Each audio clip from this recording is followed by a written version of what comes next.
जब हम वचन में पढ़ते हैं रोमियो 6 उसकी 23 में लिखा, क्योंकि पाप की मजदूरी तो मृत्यु है, परंतु परमेश्वर का वरदान हमारे प्रभु मसीह यीशु में अनंत जीवन है।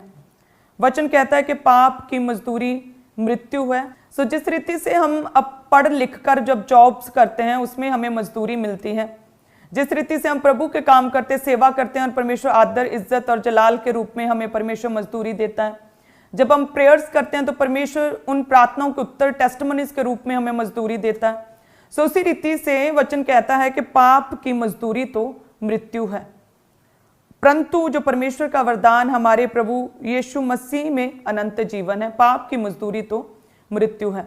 सो यदि हम परमेश्वर के वचन में देखें कि हन्ना और सफीरा जब परमेश्वर के निकट गए प्रेरित पतरस के पास, उन्होंने डिसाइड किया था कलीसिया कि हम परमेश्वर के भवन के लिए एक भूमि का एक टुकड़ा हम बेचकर वो पैसा हम परमेश्वर को प्रभु के कामों के लिए दे देंगे। लेकिन वचन कहता है कि उन्होंने कमिटमेंट की। सो यदि तो आप वाचा बांधो परमेश्वर के साथ तो जरूरी है कि उस कमिटमेंट को, उस वाचा को पूरा करो। अगर वाचा पूरी नहीं कर सकते, अपने प्रॉमिस परमेश्वर के प्रति वायदों को पूरा नहीं कर सकते, तो अच्छा यही है कि चुप रहो। हन्ना और सफीरा ने बोला कि हम अपनी भूमि की जो उपज है ना, भूमि को बेचकर, जमीन को, प्रॉपर्टी को बेचकर जितना पैसा मिलेगा ना, हम प्रभु के कामों के लिए, प्रेरिताई की सेवकाई के लिए प्रेरित पौलुस पतरस के पांव पर रख देंगे। और लिखा है कि जैसे ही उन्होंने जमीन को अपनी को बेचा, वचन कहता है कि उन्होंने पैसा देखा तो एकदम से लालच आ गया।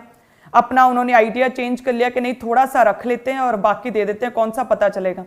और वचन कहता है कि जैसे वो पतरस के पांव पर उन्होंने रखा पैसा और उसने पूछा कि क्या इतना ही था, तो वो कहते हैं हाँ बस यही था जो आपको दिया। सो परमेश्वर तो सब कुछ जानता है। अगर हम परमेश्वर के वचन में देखें, नीति वचन 28 उसकी 13 में क्या लिखा है, उसमें लिखा कि जो अपने अपराध छिपा रखता है उसका कार्य सफल नहीं होता, परंतु जो उनको मान लेता है और छोड़ भी देता है उस पर दया की जाएगी। कि जो अपने अपराध छिपा रखता है उसका कार्य सफल नहीं होता।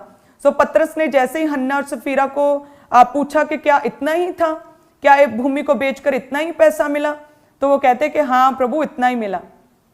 तो परमेश्वर तो आपके दिलों को जांचने वाला परमेश्वर है, आपके दिल में क्या चलता है प्रभु को तो सब कुछ पता है। तो पतरस ने बोला कि क्या ये पैसा तुम लोगों का नहीं था जब तुम लोगों के पास था? तो क्या परमेश्वर को तुम्हारा पैसा चाहिए या तुम्हारा शुद्ध विवेक?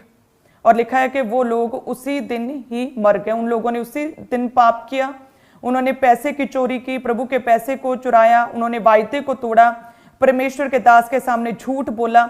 और लिखा है कि सुबह पाप किया और शाम तक उन्हें उनकी मजदूरी मिल गई। दोनों वहीं पर पतरस के पांव पर गिरकर मर गए।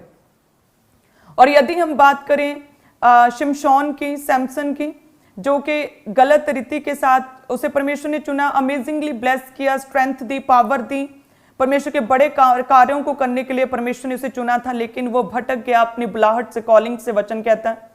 और वो लड़कियों के साथ गलत करने लगा, लड़कियों के साथ सोने लगा, व्यभिचार में चला गया। और लेकिन फिर भी उसकी लाइफ से वचन कहता है कि सामर्थ्य बहती थी, फिर भी उसमें इतनी पावर थी कि कोई भी उसका बाल तक बांका नहीं कर सकता था, कोई भी उसे छू नहीं सकता था, इतनी पावर थी। वो व्यभिचार में था लेकिन फिर भी सामर्थ्य बहती थी।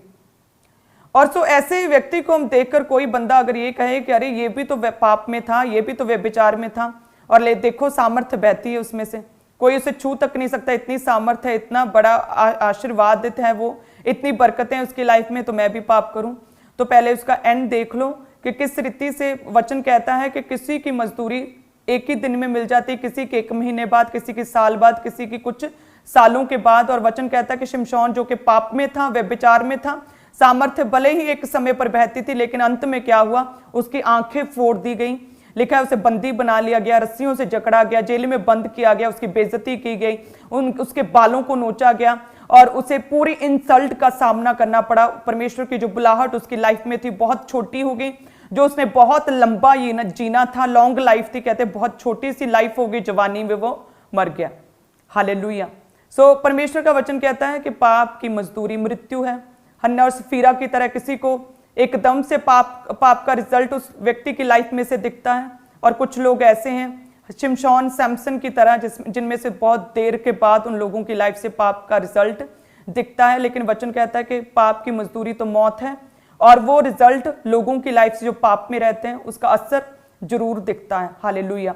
सो इसीलिए वचन कहता है, परमेश्वर कहता है कि पाप से बचो, जितना बच सकते हो पाप से बचो, पाप से नफरत करो, पाप से दूर भागो, पाप से हेट करो, पाप मत करो। सो इसीलिए परमेश्वर कहता है कि डरते रहो, कांपते रहो और पाप मत करो।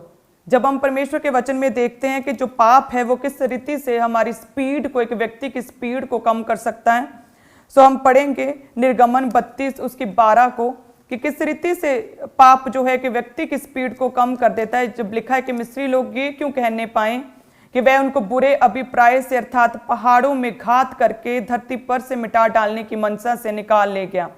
तो अपने भड़के हुए कोप को शांत कर अपनी प्रजा को ऐसी हानि पहुंचाने से फिर जा।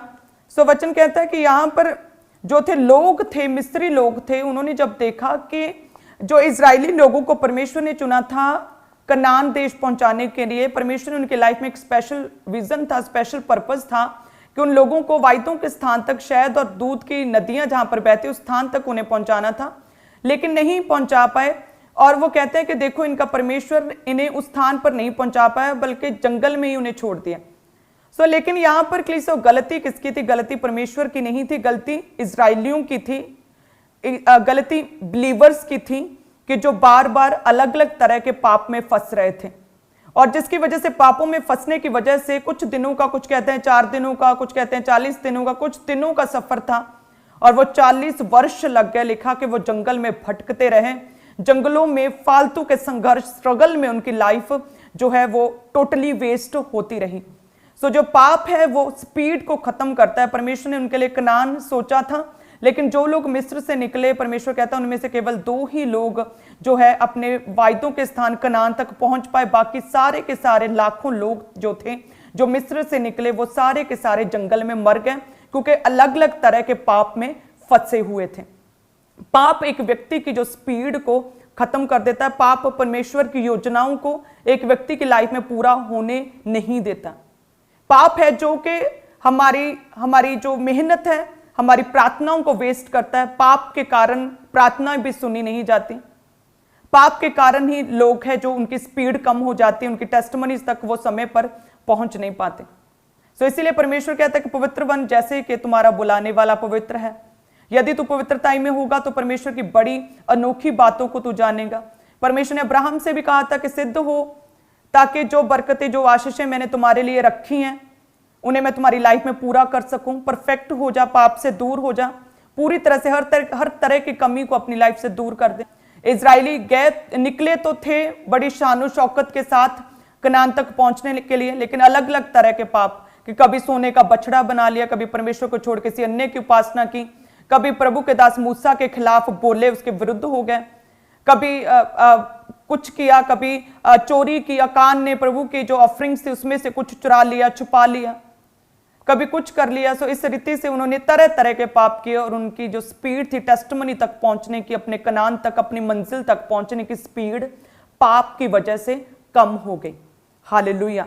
लेकिन आप याद रखें कि यदि आप लोगों की लाइफ में पवित्रता आई है तो वो एक ऐसा बाड़ा है जिसे शैतान तोड़ नहीं सकता।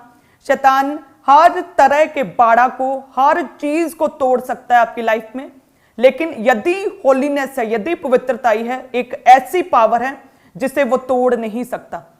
इसीलिए वो बार बार ऐसी चीजों में आपको डालने का प्रयत्न करता है जिसमें से कि आप निकलें, आप पाप में पड़ें और आपकी लाइफ में से पवित्रता दूर हो, बाड़ा टूटे, ताकि वो अटैक कर सके। क्योंकि जब आप मसीह में आते हैं, आप बचाए गए हैं, अपने प्रभु को ग्रहण किया, उद्धारकर्ता ग्रहण किया, लेकिन उसके बाद फिर जब आप एक तरह के पाप में फंसते हैं, किसी भी तरह के, चाहे वो व्यभिचार हो, चाहे प्रभु के दासों के विरुद्ध बोलना हो, चाहे प्रेयर्स की कमी हो, चाहे नशा हो, किसी भी तरह का, चाहे रिश्वतखोरी हो, चाहे चोरियां हो, किसी भी तरह का व्यभिचार हो, जब ऐसे कामों में जो परमेश्वर ने करने से मना किया, जब ऐसे चीजों में, गलत चीजों में आप पढ़ते हैं, तो फिर से जहां से परमेश्वर ने आप जिन चीजों से, जिन पाप से, जिन बीमारियों से, स्ट्रगल से परमेश्वर ने आपको निकाला, शैतान उसी स्ट्रगल में, उसी बुरे पास्ट में, उसी शर्मिंदगी में फिर से वापस लेकर जाता है। हालेलुया।